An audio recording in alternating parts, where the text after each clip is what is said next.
বিসমিল্লাহির রহমানির রহিম। আল্লাহর মিয়া ডিগ্রি কলেজের প্রথম বর্ষ বিজ্ঞান বিভাগের ছাত্রছাত্রী সহ সম্মানিত অভিভাবক আর যে যেখানে থেকে আজকে আমার এই ক্লাসকে সক্রিয়ভাবে অনুসরণ করছেন সবাই আমার সালাম গ্রহণ করবেন। আসসালামু আলাইকুম। এর সাথে সাথে সবাইকে মহান স্বাধীনতা দিবসের সুবর্ণ জয়ন্তীর শুভেচ্ছা জানাচ্ছি। আশা রাখছি মহান সৃষ্টিকর্তা সবাইকে ভালো ও সুস্থ রেখেছেন। আমিও আলহামদুলিল্লাহ ভালো আছি। আজকে আমি যে ক্লাস উপস্থাপন করবো এটি অবশ্যই প্রথম বর্ষ বিজ্ঞান বিভাগের ছাত্রছাত্রীদের জন্য গুরুত্বপূর্ণ। আমি আশা করব প্রথম বর্ষ বিজ্ঞান বিভাগের ছাত্রছাত্রীরা প্রথম থেকে শেষ পর্যন্ত ক্লাসটিকে যথাযথভাবে অনুসরণ করবে। আজকে আমি তড়িৎচুম্বকীয় বর্ণালী এবং হাইড্রোজেনের পারমাণবিক বর্ণালী নিয়ে আলোচনা করব। যদিও বইতে এটি কোয়ান্টাম সংখ্যা এবং ইলেকট্রন বিন্যাসের নিয়মের পরে দেওয়া আছে, তবে তোমরা এটিকে আগে শিখবে। এই জন্যে কারণটা হচ্ছে যে এটি বোর তত্ত্বর সাথে সামঞ্জস্যপূর্ণ, এজন্য এটা আগে পড়বে, তারপর তুমি ইলেকট্রন কোয়ান্টাম সংখ্যা এবং ইলেকট্রন বিন্যাসের নিয়মগুলি শেষ করবে, তাহলে তোমার জন্য পড়তে সুবিধা হবে। আমি যে সমস্ত আলোচ্য বিষয়গুলিকে লিখিত আকারে উপস্থাপন করছি এগুলি তোমাদের বইয়ের সাথে হুবহু নাও মিলতে পারে। আমি কোনো বইকে হুবহু অনুসরণ করছি না, যেটি যেখান থেকে ভালো মনে করছি সেটি সেখান থেকেই উপস্থাপন করছি। এজন্য অনেক কিছু তোমার বইয়ের সাথে নাও মিলতে পারে, কিন্তু লিখিত আকারে যেগুলি আমি উপস্থাপন করছি এগুলো তোমার জন্য প্রয়োজনীয়। তুমি অবশ্যই এই বিষয়গুলিকে সেভাবে অনুসরণ করার চেষ্টা করবে। তো আসো আজকে আমরা ক্লাস শুরু করি। এই পাঠ শেষে শিক্ষার্থীরা তড়িৎচুম্বকীয় বর্ণালী কি তা বুঝিয়ে বলতে পারবে। তড়িৎচুম্বকীয় বর্ণালীর প্রকারভেদ, প্রত্যেক প্রকারের তরঙ্গ দৈর্ঘ্য ব্যবহার উল্লেখ করতে পারবে। প্লাঙ্কের কোয়ান্টাম তত্ত্ব ব্যাখ্যা করতে পারবে। হাইড্রোজেন পারমাণবিক বর্ণালীর পরিচয় পাবে এবং এই বর্ণালী সৃষ্টির কারণ জানতে পারবে। হাইড্রোজেন পারমাণবিক বর্ণালীর তরঙ্গ দৈর্ঘ্য, কম্পাঙ্ক ও শক্তি নির্ণয় করার জন্য রিডবার্গ সমীকরণ প্রতিপাদন করতে পারবে।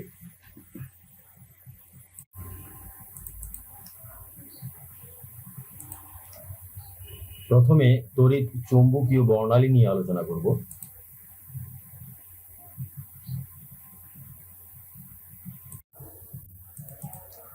প্রথমে আমরা এই বর্ণালীর সাথে পরিচিত হই।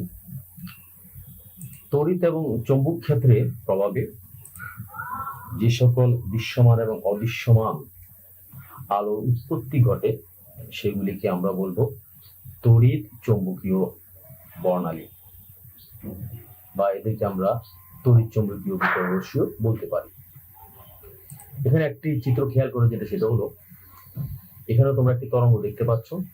এই তরঙ্গের দুটি উপাংশ আছে, তার মধ্যে একটি হলো বৈদ্যুতিক ক্ষেত্রের প্রভাবে সৃষ্ট উপাংশ, আর একটি হচ্ছে চৌম্বক ক্ষেত্রের প্রভাবে সৃষ্ট উপাংশ। এই দুটি উপাংশ মিলে মূলত একটি তরঙ্গ সৃষ্টি করেছে, যেটাকে আমরা বলবো তড়িৎ চৌম্বকীয় বিকিরণ, কারণ এই বিকিরণ তরঙ্গ আকারে প্রবাহিত হয়। এখানে এই যে নীল আকারে যেটা দেখতে পাচ্ছ সেটি হচ্ছে আমাদের বৈদ্যুতিক ক্ষেত্রে সৃষ্ট উপাংশ, আর যেটি লাল দেখতে পাচ্ছ এটি হলো চৌম্বক ক্ষেত্রের প্রভাবে সৃষ্ট উপাংশ। এই দুইটি উপাংশ মিলেই এই বর্ণালী বা বিকিরণ সৃষ্টি করেছে। বুঝতে পেরেছ আশা করি।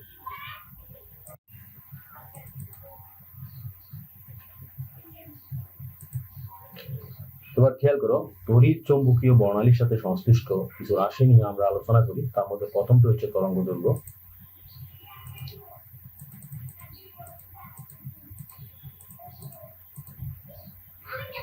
একটি রশ্মি যখন তরঙ্গ আকারে প্রবাহিত হয় তখন ওই রশ্মির দুটি অংশ থাকে, তার মধ্যে একটি হচ্ছে চূড়া আর একটি হচ্ছে পাদ বা খাস।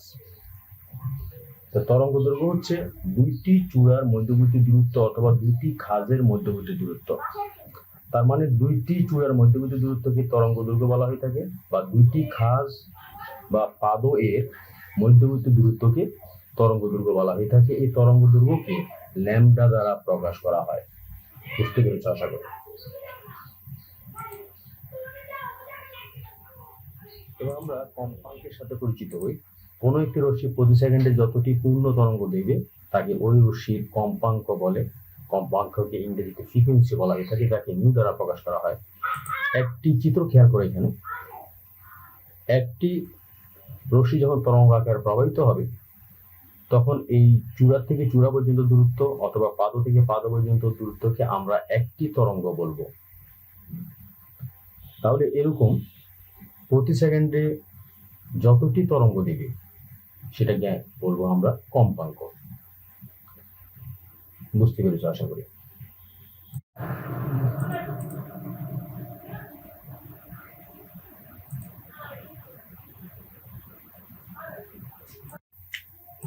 এখন আমরা তরঙ্গ বেগের সাথে পরিচিত হব। নির্দিষ্ট দিকে কোনো একটি রশ্মি যে দূরত্ব অতিক্রম করে তাকে তরঙ্গ বেগ বলে। তড়িৎ চৌম্বকীয় বর্ণালী বা তড়িৎ চৌম্বকীয় বিকিরণ শূন্য মাধ্যমে আলোর বেগে চলে। এই জন্য শূন্য মাধ্যমে তড়িৎ চৌম্বকীয় বিকিরণ বা তড়িৎ চৌম্বকীয় বর্ণালীর বেগ আলোর বেগের সমান, এবং সেটি হচ্ছে 3 × 10⁸ metre per second. 3 × 10⁸ metre per second. আমরা তরঙ্গ বেগকে বলবো কম্পাঙ্ক ইন্টু তরঙ্গ দৈর্ঘ্য, অর্থাৎ ভি সমান নিউ ল্যামডা। ভি সমান নিউ ল্যামডা, তার কারণ হচ্ছে খেয়াল করে এখানে যে কম্পাঙ্ক মানে কি, প্রতি সেকেন্ডে যতটি তরঙ্গ দেয় সেটি হলো কম্পাঙ্ক। তার মানে এই কম্পাঙ্ক প্রতি সেকেন্ডে তরঙ্গ যতটি তরঙ্গ দেয় সেই তরঙ্গের সংখ্যা প্রকাশ করে। আর তরঙ্গ দৈর্ঘ্য আমরা জানি চূড়া থেকে চূড়া পর্যন্ত দূরত্ব বা পাদ থেকে পাদ পর্যন্ত দূরত্ব। তাহলে এই তরঙ্গ দৈর্ঘ্যকে আমরা যদি সেই তরঙ্গের সংখ্যা দিয়ে গুণ করি তাহলে মোট দৈর্ঘ্য পাবো বা মোট দূরত্ব পাবো, এবং এই মোট দূরত্বকে যদি আমরা সময় অর্থাৎ সেকেন্ড দিয়ে ভাগ করি তাহলে অবশ্যই সেই রশ্মির আমরা বেগ পাবো বা ওই তড়িৎ চৌম্বকীয় বর্ণালীর বেগ পাবো। মনে করো একটি তড়িৎ চৌম্বকীয় বর্ণালী প্রতি সেকেন্ডে 1000টি তরঙ্গ দেয় এবং প্রতিটি তরঙ্গের তরঙ্গ দৈর্ঘ্য হচ্ছে 10 মিটার। তাহলে প্রতি সেকেন্ডে ওই তড়িৎ চৌম্বকীয় বর্ণালী কতটুকু দূরত্ব অতিক্রম করবে? 10,000 মিটার। 10 × 1000। তাহলে প্রতি সেকেন্ডে 10,000 মিটার অতিক্রম করবে, তার মানে ওই তরঙ্গের বেগ হচ্ছে প্রতি সেকেন্ডে 10,000 মিটার, এবং কম্পাঙ্ক ইনটু তরঙ্গ দৈর্ঘ্য এটি মিন করে। বুঝতে পেরেছ আশা করি।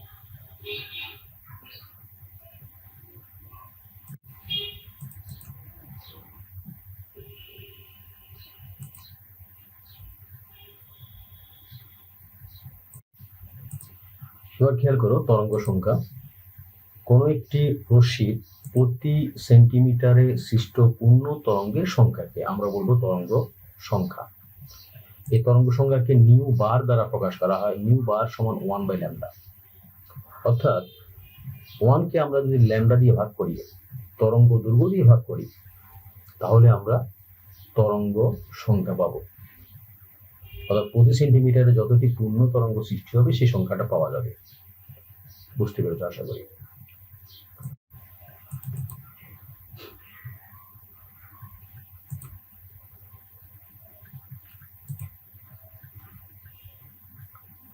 তড়িৎ চৌম্বকীয় বিকিরণ রশ্মি সমূহকে তরঙ্গ দৈর্ঘ্যের ক্রমবৃদ্ধি অনুসারে 7টি অঞ্চলে ভাগ করা যায়। এবার আমরা এক এক করে সেই ভাগগুলি দেখব।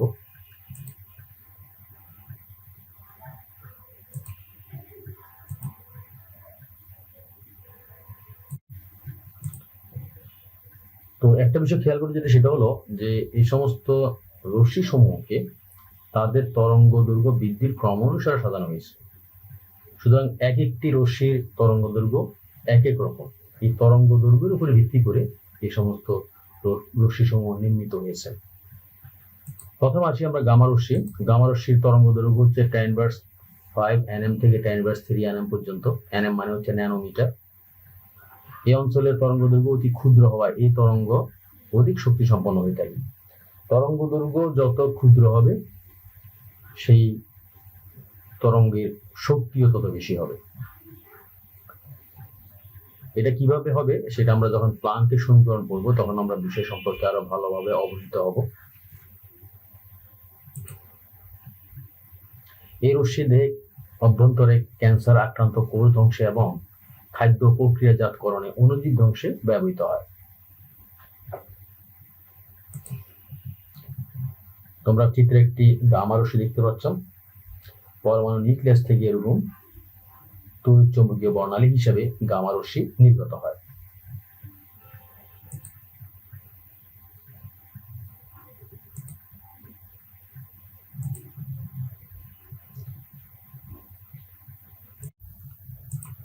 এবার খেয়াল করো রঞ্জন রশ্মি, যেটাকে আমরা এক্স-রে বলতে পারি। তরঙ্গ দৈর্ঘ্য হচ্ছে 10^3 nm থেকে 10 nm। nm মানে হচ্ছে ন্যানোমিটার, 1 ন্যানোমিটার সমান 10^9 মিটার। চিকিৎসা বিজ্ঞানের দেহের অভ্যন্তরে প্রতিচ্ছবি তোলার কাজে দেহের অভ্যন্তরে এভাবে কোনো অঙ্গের যদি আমরা প্রতিচ্ছবি তুলতে, যেমন যদি দেহের কোথায় হাড় ভেঙে যায় এবং ভাঙ্গা অংশ চিহ্নিত করতে এভাবে এক্স রে বা রঞ্জন রশ্মির মাধ্যমে ছবি তুলে চিকিৎসা দেওয়া হয়। তোমরা এটি জানো। ক্যান্সার চিকিৎসার এই রশ্মির ব্যাপক ব্যবহার আছে।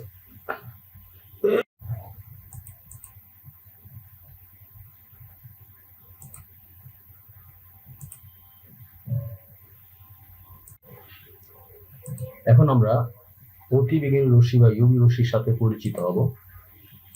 এই ইউভি রশ্মি তরঙ্গ দৈর্ঘ্য হচ্ছে 10 থেকে 380 nm পর্যন্ত বিস্তৃত। বিভিন্ন তরঙ্গ দৈর্ঘ্য রশ্মি বিভিন্ন কাজে ব্যবহৃত হয়ে থাকে। তার মধ্যে 300 থেকে 320 nm তরঙ্গ দৈর্ঘ্যের ইউভি রশ্মি চিকিৎসা ক্ষেত্রে লাইট থেরাপি জন্য ব্যবহৃত হয়। 270 থেকে 360 nm তরঙ্গ দৈর্ঘ্যের রশ্মি প্রোটিন বিশ্লেষণের কাজে ব্যবহৃত হয়। 200 থেকে 300 nm তরঙ্গ দৈর্ঘ্যের রশ্মি ড্রাগ শনাক্তকরণে ব্যবহৃত হয়। তাছাড়া জাল টাকা, জাল পাসপোর্ট এবং গবেষণাও এর ব্যাপক ব্যবহার আছে।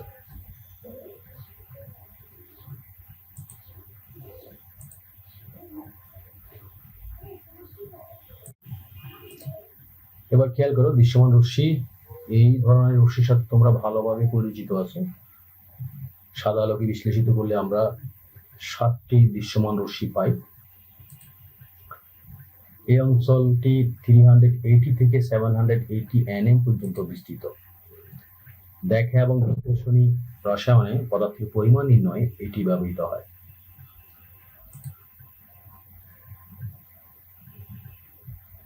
তোমরা দৃশ্যমান রশ্মি একটি চিত্র দেখতে পাচ্ছ।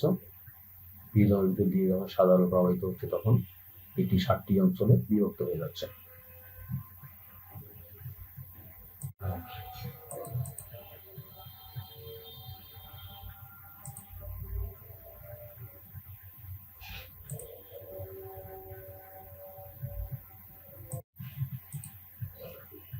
এবার খেয়াল করো অবরোহিত রশ্মি, যাকে ইংরেজিতে বলা হয় ইনফ্রারেড রে। এই অবরোহিত রশ্মি 3টি অঞ্চলে বিভক্ত। তার মধ্যে প্রথমটি হচ্ছে near IR, middle IR and far IR. Near IR যে অঞ্চলটি আছে সেই অঞ্চলটি তরঙ্গ দৈর্ঘ্য হচ্ছে 700 থেকে 2500 nm পর্যন্ত। মিডল আইয়ার যে অঞ্চলটি আছে তার তরঙ্গ দৈর্ঘ্য হচ্ছে 2500 nm থেকে 5000 nm পর্যন্ত। আর ফার আইয়ার যেটি আছে তার তরঙ্গ দৈর্ঘ্য হচ্ছে 5 × 10^3 nm অর্থাৎ 5000 nm থেকে 2 × 10^6 nm পর্যন্ত বিস্তৃত। ব্যবহারগুলি খেয়াল করো। রিমোট কন্ট্রোল ফিজিওথেরাপি, অপটিক্যাল ফাইবারের মাধ্যমে যোগাযোগ রক্ষায় এই রশ্মি ব্যবহৃত হয়। তোমরা কিন্তু দেখতে পাচ্ছ যেটা, সেটা হলো যে আমরা যেই দৃশ্যমান রশ্মি পাই সেই দৃশ্যমান রশ্মির উপরে অবলোহিত রশ্মি অঞ্চল অবস্থিত। বুঝতে পেরেছ আশা করি।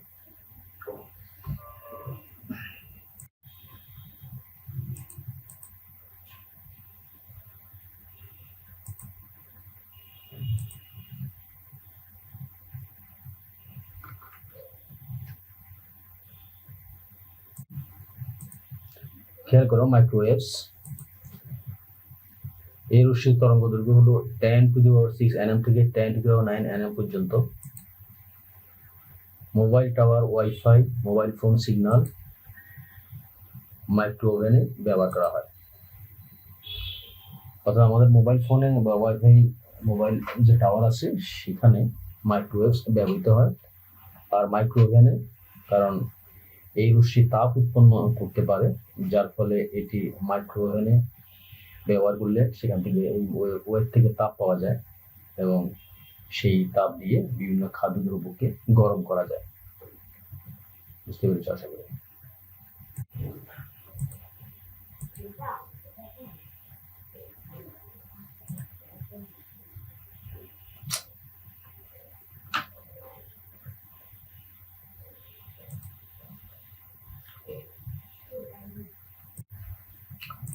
খেয়াল করো, রেডিও ওয়েভস তরঙ্গ দৈর্ঘ্য হচ্ছে 1 থেকে 10 কিউব মিটার পর্যন্ত বিস্তৃত, অর্থাৎ 1 থেকে 1000 মিটার পর্যন্ত বিস্তৃত। এটা কিন্তু মিটার, নট ন্যানোমিটার, অনেক বড় তরঙ্গ দৈর্ঘ্য। আমরা বেতার তরঙ্গে যে সিগন্যাল পাই, টেলিভিশনে যে সিগন্যাল পাই, আর দূর সমুদ্রে জাহাজ চলাচলের জন্য যে সিগন্যাল পাই, এই সমস্ত সিগন্যাল তৈরি করা হয় রেডিও ওয়েভস দিয়ে।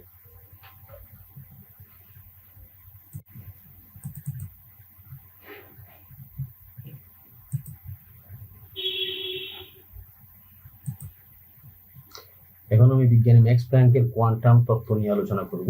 যে কোয়ান্টাম তত্ত্বের সাথে পরিচিত হওয়া তোমাদের জন্য খুবই প্রয়োজন।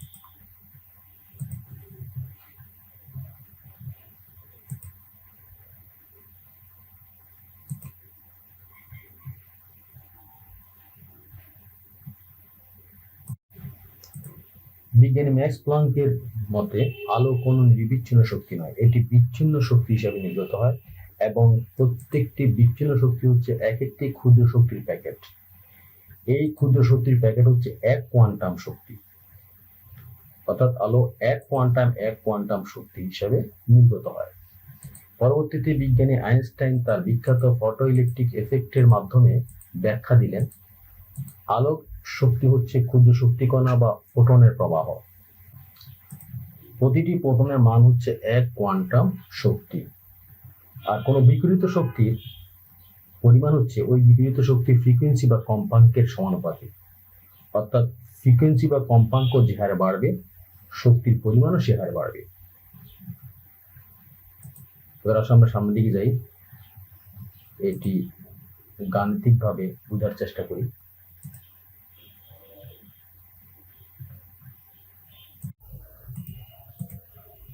অর্থাৎ ই সমানুপাতিক নিয়ম বা ই সমান এইচ নিয়ম। খেয়াল করে, এখানে এইচ হচ্ছে সমানুপাতিক ধ্রুবক, এইচ কে প্লাঙ্কের ধ্রুবক বলা হয়ে থাকে। এই সমীকরণটি হচ্ছে প্লাঙ্কের সমীকরণ। এখানে ই হচ্ছে ফোটনের একক কোয়ান্টাম শক্তি,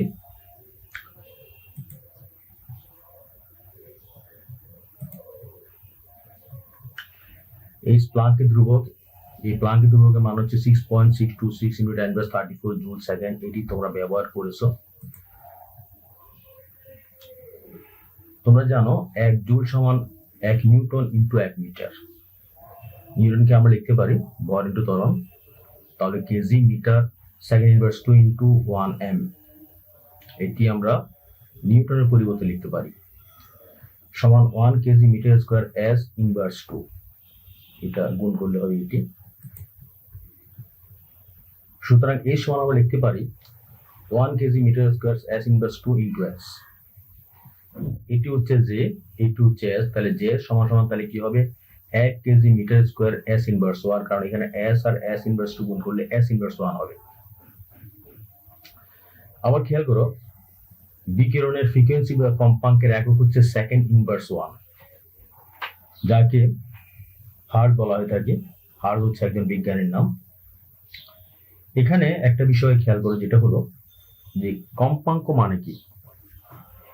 একক সময় কোনো একটি রশ্মি যতটি তরঙ্গ দেয় সেটি হলো কম্পাঙ্ক। তার মানে কম্পাঙ্ক সমান তরঙ্গ সংখ্যা বাই সেকেন্ড। তো তরঙ্গ সংখ্যার কোনো একক নেই, সময়ের একক হচ্ছে সেকেন্ড, যার ফলে এখানে সেকেন্ডটা নিচে হওয়াতে এখানে কম্পাঙ্কের একক হবে শুধুমাত্র এস ইনভার্স 1।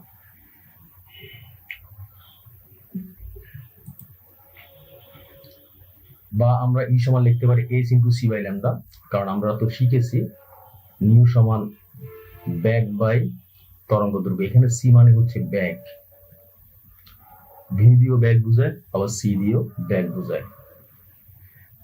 কারণ আমরা শিখেছিলাম ভি সমান নিউ ল্যামডা, অর্থাৎ সি সমান নিউ ল্যামডা, তাহলে নিউ সমান সমান হবে সি বাই ল্যামডা। এখানে সি হচ্ছে তরঙ্গ বেগ, ল্যামডা তরঙ্গ দৈর্ঘ্য।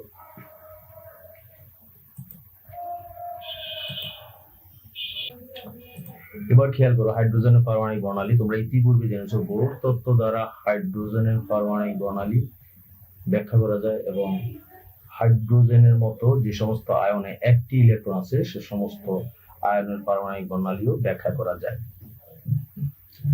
এখন আমি এই হাইড্রোজেনের পারমাণবিক বর্ণালী নিয়ে আলোচনা করব।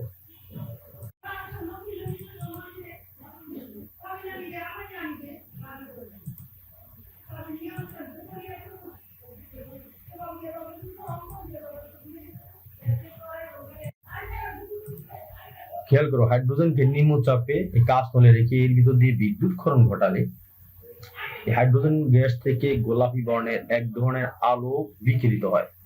এই আলোকে এভাবে স্পেকট্রোস্কোপের প্রিজমের ভিতর দিয়ে প্রবাহিত করলে রঙিন সুস্পষ্ট আলো দেখা যায়। এই রঙিন সুস্পষ্ট আলো কে হাইড্রোজেনের পারমাণবিক বর্ণালী বলে। এই যে চারটি আলো, সেই চারটি আলো হচ্ছে লাল, সবুজ, নীল, বেগুনি।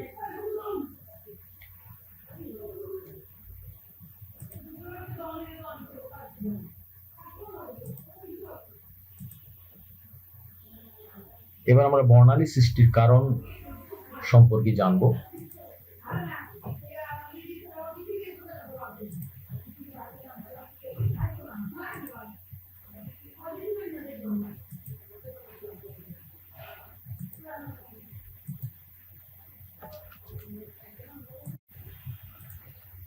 খেয়াল করো হাইড্রোজেন গ্যাসকে যখন নিম্নচাপে উচ্চ তাপমাত্রা রেখে বিদ্যুৎ ক্ষরণ ঘটানো হয় তখন হাইড্রোজেনের ইলেকট্রনগুলি নিম্ন শক্তি স্তর থেকে উচ্চ শক্তি স্তরে গমন করে।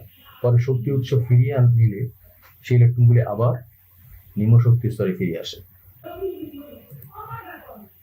এখানে একটি কথা থাকতে পারে, সেটা হলো যে হাইড্রোজেন পরমাণুতে তো একটি ইলেকট্রন আছে, সুতরাং যদি উপরে শক্তি স্তরে যায় সেই ইলেকট্রনটি তো যাওয়ার কথা। এখানে অসংখ্য ইলেকট্রন কোথা থেকে আসলো খেয়াল করতে হবে। অসংখ্য হাইড্রোজেন অণু বিভাজিত হয়ে অসংখ্য হাইড্রোজেন পরমাণুতে রূপান্তরিত হয়েছে। সুতরাং এখানে খেয়াল করতে হবে যে হাইড্রোজেন পরমাণু শুধু একটা নয়, অনেক হাইড্রোজেন পরমাণু। কোনো হাইড্রোজেন পরমাণুর ইলেকট্রন উত্তেজিত হয়ে প্রথম শক্তি স্তর থেকে দ্বিতীয় শক্তি স্তরে গমন করেছে, কোনোটার ক্ষেত্রে প্রথম থেকে তৃতীয় শক্তি স্তরে গমন করেছে, কোনোটার ক্ষেত্রে প্রথম থেকে তৃতীয়, কোনোটার ক্ষেত্রে প্রথম থেকে চতুর্থ, কোনোটার ক্ষেত্রে প্রথম থেকে পঞ্চম, এভাবে গমন করেছে।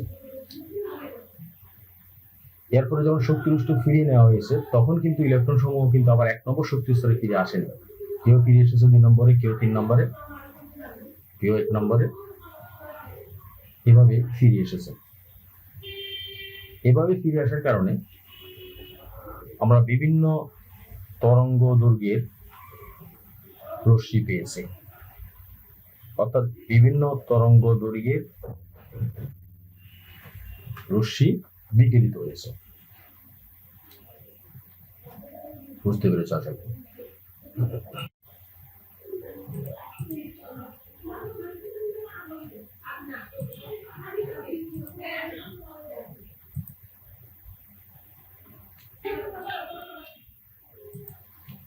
বোর তথ্য থেকে তোমরা শিখেছ ইলেকট্রন যখন উপরের শক্তি স্তর থেকে নিচের শক্তি স্তরে গমন করে তখন শক্তি বিকিরিত হয়। পরমাণু থেকে যখন আমরা বর্ণালী পাই তখন আমরা বুঝি যে পরমাণুতে ইলেকট্রন উপরের শক্তি স্তর থেকে নিচের শক্তি স্তরে গমন করেছে, যার ফলে শক্তি বিকিরিত হয়েছে।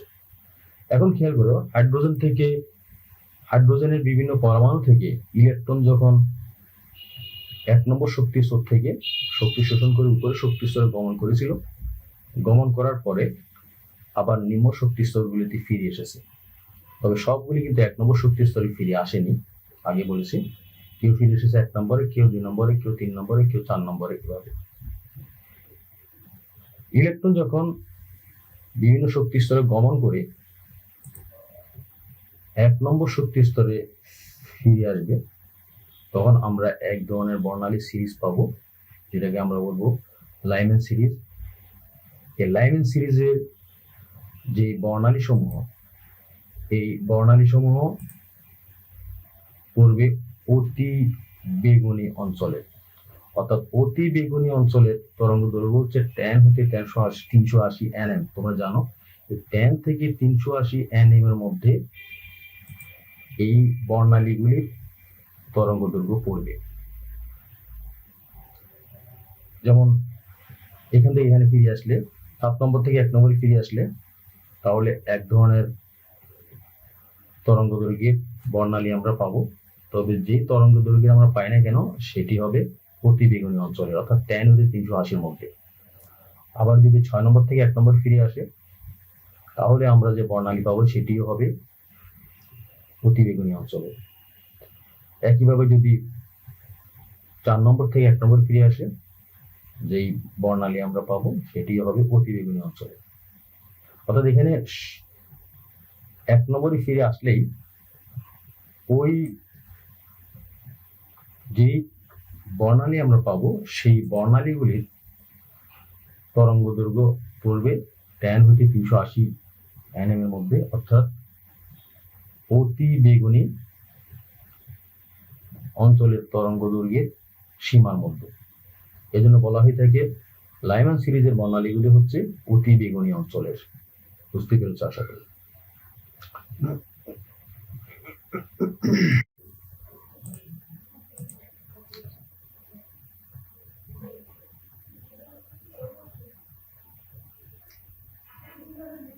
এবার খেয়াল করো, ইলেকট্রন যখন 2 নম্বরে ফিরে আসবে তখন আমরা যে বর্ণালী সিরিজ পাবো এটি দৃশ্যমান অঞ্চলে পড়বে।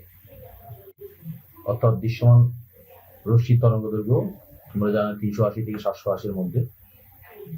এই 380 থেকে 780-র মধ্যে পড়বে।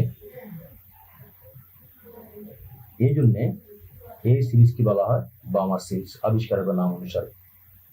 লাইম্যান সিরিজ বামার সিরিজ জন্য বলা হয় যেহেতু এই সিরিজগুলি এই বিজ্ঞানীগণ আবিষ্কার করেছেন।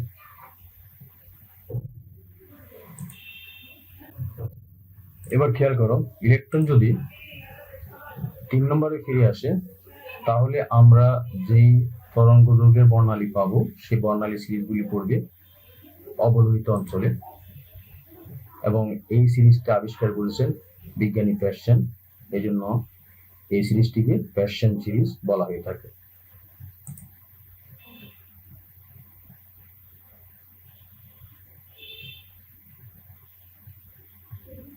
এবার খেয়াল করো, ইলেকট্রন যদি 4 নম্বরে ফিরে আসে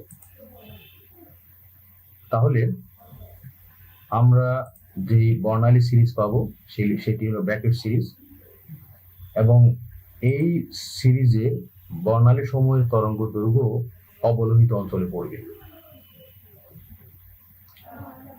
একইভাবে যদি 5 নম্বরে ফিরে আসে তাহলে আমরা যে বর্ণালী সিরিজ পাবো সেই বর্ণালী সিরিজটি হবে আবিষ্কারকের নাম অনুসারে ফুন সিরিজ, এবং এই ফুন সিরিজের বর্ণালীগুলিও অবলোহিত অঞ্চলে পড়বে। এরপরে যদি ষষ্ঠ শক্তি স্তরে ফিরে আসে তাহলে আমরা যে বর্ণালী সিরিজ পাবো সেটা হলো হামফ্রিজ সিরিজ। যদি এটি এখানে দেখানো হয়নি, সে হামফ্রিজ সিরিজও অবলোহিত অঞ্চলে পড়বে।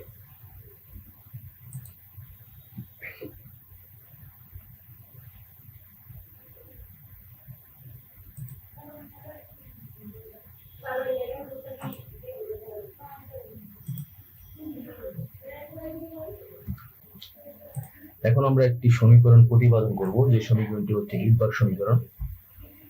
এই সমীকরণের মাধ্যমে ইলেকট্রন উপরের শক্তি স্তর থেকে নিচের শক্তি স্তরে ফিরে আসার ফলে যে বর্ণালী সিরিজ আমরা পেয়েছি সে বর্ণালী সিরিজের প্রতিটি বর্ণালীর তরঙ্গ দৈর্ঘ্য এবং কম্পাঙ্ক আমরা বের করতে পারবো। তরঙ্গ দৈর্ঘ্য কম্পাঙ্ক বের করতে পারলে ইলেকট্রন উপরের শক্তি স্তর থেকে নিচের শক্তি স্তরে ফিরে আসার ফলে কি পরিমাণ শক্তি নির্গত হয়েছে সেটি আমরা বের করতে পারবো।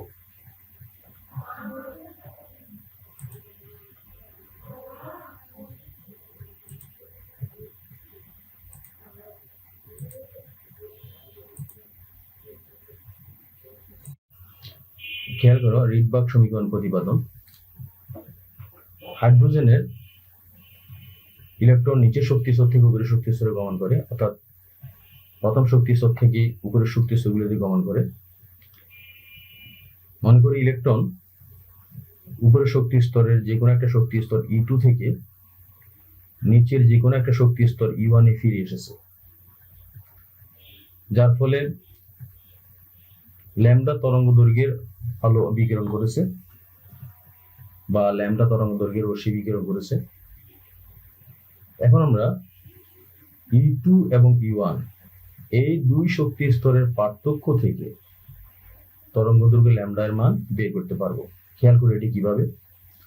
আমরা তো বোর তত্ত্ব থেকে শিখেছি, ইলেকট্রন যখন উপরের শক্তি স্তর থেকে নিচের শক্তি স্তরে এসে লাফিয়ে চলে, তখন নির্দিষ্ট তরঙ্গ দৈর্ঘ্যের শক্তি বিকিরণ করে। যেমন ডেলি সমান E2 - E1, তাহলে E2 - E1 পরিমাণ শক্তি বিকিরণ করবে।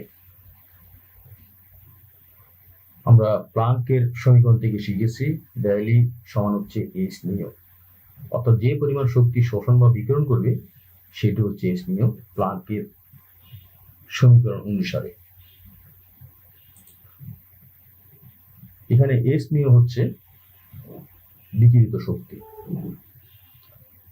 তাহলে আমরা বোর তত্ত্ব থেকে পেয়েছিলাম En সমান -2 pi square m z² E4 n² E2। এখানে z² দেওয়া হয়নি এই জন্য, যেহেতু হাইড্রোজেনের পারমাণবিক সংখ্যা হচ্ছে 1, এই জন্য z এর মান হচ্ছে 1, এই জন্য z² দেখানো হয়নি। তাইলে আমরা লিখতে পারি, যদি নিম্ন শক্তি স্তর কে আমরা E1 ধরি, তাহলে E1 সমান -2 pi square m E4 n1² E2। নিম্ন শক্তি স্তরের সংখ্যাকে n1 ধরা হয়েছে। n1 হচ্ছে নিম্ন শক্তি স্তরের সংখ্যা। E2 সমান -2 pi square m E4 n2² E2। এখানে E2 হচ্ছে উচ্চ শক্তি স্তর, যে শক্তি স্তর থেকে ইলেকট্রন ফিরে এসেছে, আর n2 হচ্ছে উচ্চ শক্তি স্তরের সংখ্যা। এখন আমরা এই মানগুলি এখানে বসাবো, ডেলি পরিবর্তে h নিও, আর E2 পরিবর্তে আমরা এটি বসাবো এখানে, E1 এর পরিবর্তে এটি আমরা এখানে বসাবো। এখানে খেয়াল করো, এটা হচ্ছে মাইনাস, ভিতরে মাইনাস, মাইনাসে মাইনাস এখানে প্লাস হয়ে গেছে। তাহলে এখানে খেয়াল করো 2 pi square m E4 h², এটি কিন্তু দুটি দিক কমন। ব্র্যাকেটে আমরা লিখতে পারি 1/n1² - 1/n2²। এটা যেহেতু প্লাস, এটাকে সামনে লেখা হয়েছে, সামনে লেখাতে এখানে আমরা পাচ্ছি 1/n1², আর এখানে পাচ্ছি -1/n2²।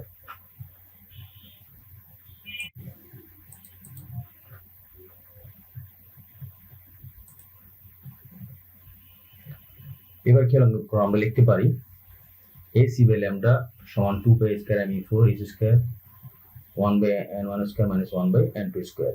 এখানে খেয়াল করো, নিউ সমান C/λ, এটা তোমরা জানো। C হচ্ছে আলোর বেগ, আর ল্যামডা হচ্ছে ওই বিকিরিত রশ্মির তরঙ্গ দৈর্ঘ্য। শূন্য মাধ্যমে তড়িৎ চৌম্বকীয় বর্ণালীর বেগ আলোর বেগের সমান, এটা তোমরা জেনেছো। এই জন্য তড়িৎ চৌম্বকীয় বর্ণালীর বেগ আলোর বেগ একই হবে, এই জন্য এখানে C লেখা হয়েছে। তাই আমরা লিখতে পারি, এখানে খেয়াল করো, এই যে AC কে এখানে নিয়ে আসা হয়েছে, যার ফলে এটা হবে 1/λ সমান 2 pi square m E4 C²। এই মানটা এটা এখানে বসে যাবে। এটার পরিবর্তে আমরা লিখতে পারি RS মানে হচ্ছে ঋণভাগ ধ্রুবক। খেয়াল করে, এখানে সবগুলি মান হচ্ছে ধ্রুবক। পাই এর মান 3.14, m হচ্ছে ইলেকট্রনের ভর, E হচ্ছে ইলেকট্রনিক চার্জ, C হচ্ছে আলোর বেগ, H হচ্ছে প্লাঙ্কের ধ্রুবক। এই সবগুলি মানই ধ্রুবক, অর্থাৎ স্থির। এই স্থির মানগুলি ধ্রুবক হওয়াতে এটাকে আমরা এখানে RS লেখা হয়েছে। এই RS মানে হচ্ছে ঋণভাগ ধ্রুবক। এই ঋণভাগ ধ্রুবকের যে মানটা, এই মানটা 109,678 সেন্টিমিটার ইনভার্স 1। অর্থাৎ এখানে মানগুলি বসাইলে যেটি আমরা পাবো সিজিএস পদ্ধতিতে, সবগুলি মান যদি আমরা সিজিএস পদ্ধতিতে এখানে বসাই, তাহলে আমরা RS এর যে মান পাবো সেটি হলো 109,678 cm ইনভার্স 1।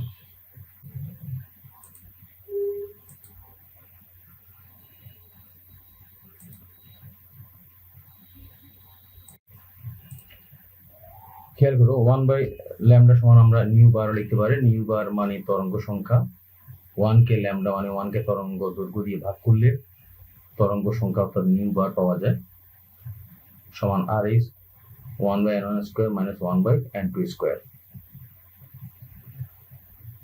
তো এখানে n1টা হচ্ছে যেই শক্তি স্তরে ফিরে এসেছে, আর n2 হচ্ছে যেই শক্তি স্তর থেকে ফিরে এসেছে সেই শক্তি স্তরের সংখ্যা। অর্থাৎ n1 হচ্ছে যেই শক্তি স্তরে ফিরে এসেছে শক্তি স্তরের সংখ্যা, আর n2 হচ্ছে যেই শক্তি স্তর থেকে ফিরে এসেছে সেই শক্তি স্তরের সংখ্যা। মনে করি ইলেকট্রন 4 নম্বর শক্তি স্তর থেকে 2 নম্বর শক্তি স্তরে ফিরে এসেছে, তাহলে n1 এর মান হবে 2 আর n2 এর মান হবে 4। বুঝতে পেরেছ আশা করি। আজকে যে ক্লাসটা উপস্থাপন করলাম অবশ্যই পরীক্ষার জন্য গুরুত্বপূর্ণ। আমি আগামী ক্লাসে এই সমস্ত আলোচ্য বিষয় থেকে যে গাণিতিক সমস্যাগুলি আছে সেগুলি নিয়ে আলোচনা করব। এর সাথে সাথে কিছু গুরুত্বপূর্ণ প্রশ্ন আলোচনা করব। বিশেষ করে এখান থেকে বোর্ডে যে ধরনের প্রশ্নপত্র প্রণীত হয়ে থাকে সেগুলি নিয়ে আলোচনা করব। তোমরা অবশ্যই আগামী ক্লাস উপস্থিত থাকবে। তো সবাইকে আবারও শুভেচ্ছা জানাচ্ছি এবং ধন্যবাদ জ্ঞাপন করছি। আগামী ক্লাস দেখার আমন্ত্রণ জানাচ্ছি। সবাই ভালো থাকো। আল্লাহ হাফেজ।